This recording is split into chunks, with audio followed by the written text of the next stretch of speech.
Les saluda Cristina Rodríguez desde los estudios de televisión del Nasdaq en Nueva York y desde aquí les acercamos lo más destacado de la economía y los mercados de Estados Unidos. Para hablar de todo ello, esta semana está de nuevo con nosotros Angiolina Galuccio, que es economista y experta en globalización. Bienvenida, Angiolina. Gracias, Cristina, por tenerme nuevamente en tu programa. Vamos a comenzar con las previsiones de esta semana que comenzamos. Entre otras, tendremos que estar pendientes del Producto Interior Bruto, que podría quedarse como está, en el 3,1%. Y también se conocerán datos de la vivienda, como precio de la vivienda y también los datos de las ventas. Sin olvidar que esta semana se va a reunir el G20 en Japón y atentos también a cómo evolucionan los mercados. De la semana pasada vamos a empezar a destacar los temas que fueron noticia, entre ellos la no subida de tipos de interés por parte de la Reserva Federal, Angiolina, que se quedó el precio del dinero como está, entre el 2,25% y el 2,5%. Todo esto, la Fed no ha dicho todavía si va a subir o no los tipos, y en un momento en el que Donald Trump está presionando bastante a Jerome Powell, el presidente de la Fed. Sí, vemos que el presidente Trump viene en desacuerdo desde hace mucho tiempo con el señor Jerome Powell y bueno, estas son fricciones que ya no son nuevas, ¿no? Pero la idea de Jerome Powell es tratar de mantener una tasa de interés que sea favorable para el país. Y la mira es inclusive que a fin de año pueda reducirse a casi un 2%. Esperemos que esto suceda para bien del país, ¿no? y de las empresas que invierten en este país, ¿no? Eso hizo que no se subieran los tipos de interés, que el S&P 500 llegara a tocar máximos históricos. Y Donald Trump también criticó a Mario Draghi, dice que también la Unión Europea está actuando de tal manera que podría afectar a Estados Unidos. Sí, bueno, habría que verlo desde algún punto de vista, ¿no? Es que el señor Draghi tiene una política que está tratando de mantener el precio del euro mucho más bajo a comparación del dólar. Y esto porque es una manera de, tal vez podríamos decir, represalia contra la política de Donald Trump respecto a los aranceles, ¿no? Y a esta guerra que tiene con China y con algunos países europeos, ¿no? Es un poco eso, pero vemos pues que a pesar de que el señor Draghi todavía tiene un corto tiempo para poder accionar, lo que él quiere hacer es mantener la eurozona de un modo que siga generando mejores economías para los países que integran la Unión Europea, ¿no? Bueno, cada uno al final va un poco a favor de los suyos, claro. Y claro, cada quien quisiera tener su moneda más fuerte que el otro. Para hacer mejores negocios. Así es. Pendientes, como decía, de la evolución de los mercados, porque la semana pasada, Angiolina, también reaccionaron ante las tensiones geopolíticas que hay en Oriente Medio con el petróleo. Bueno, Irán parece que destruyó un dron de Estados Unidos. Las semanas anteriores hubo también problemas con buques petroleros en esa zona del mundo. Esto está haciendo que el precio del petróleo suba. En una semana un 10%. A final de la semana pasada el barril de referencia en Estados Unidos se quedaba en los $57,5 y el de Brent, el de referencia del Mar del Norte, superaba los $65. Pero el precio del petróleo también podría subir por algo que pasó este viernes, un fuego en una refinería en Estados Unidos, Angiolina.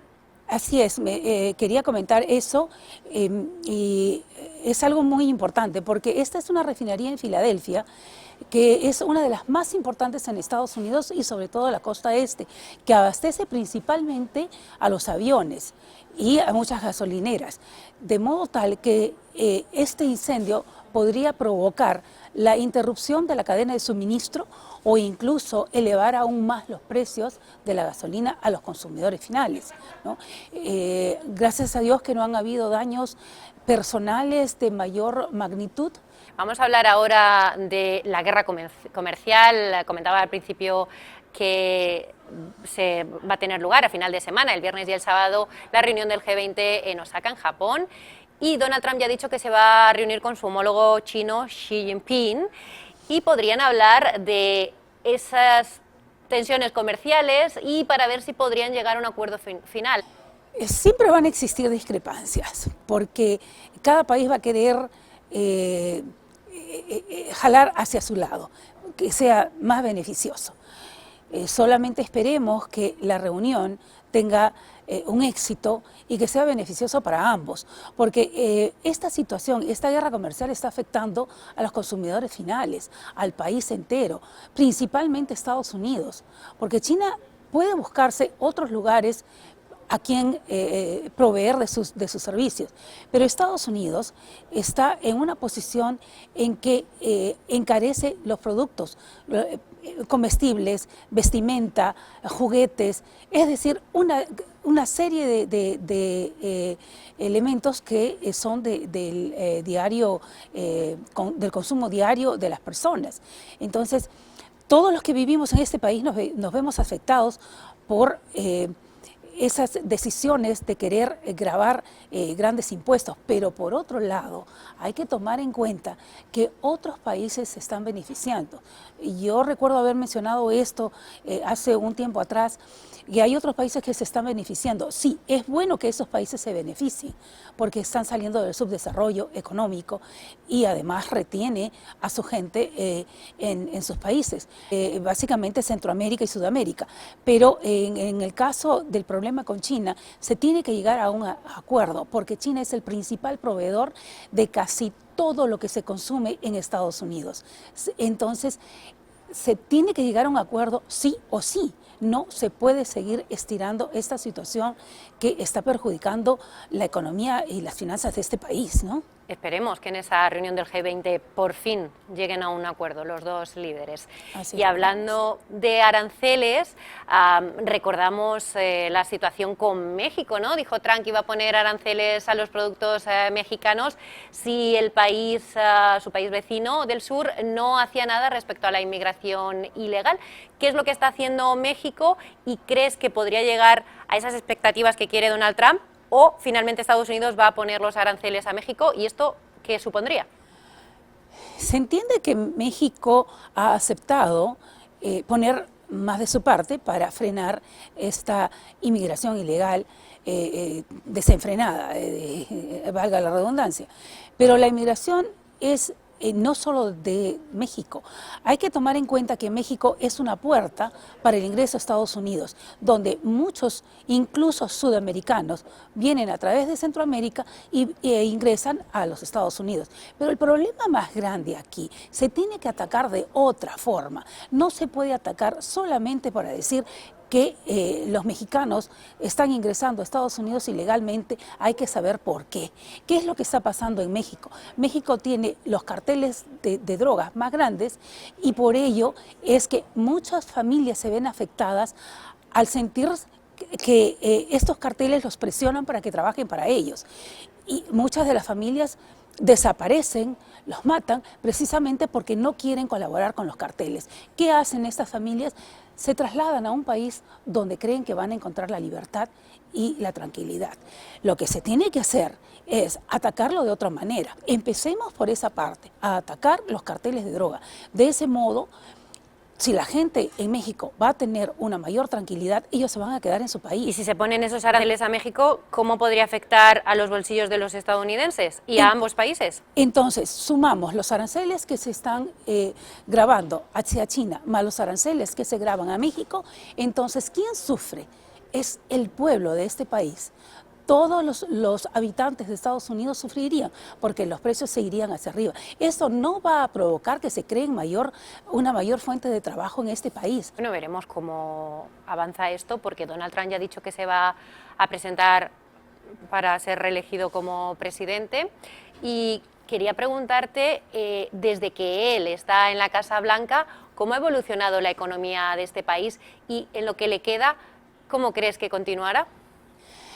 Hemos visto que en el desarrollo de este año, el primer tercio de este año, solamente ha habido un incremento de 3,1%. Sin embargo, el presidente Trump insiste en que durante su gobierno se desarrolla la mejor economía que nunca se ha desarrollado antes en Estados Unidos.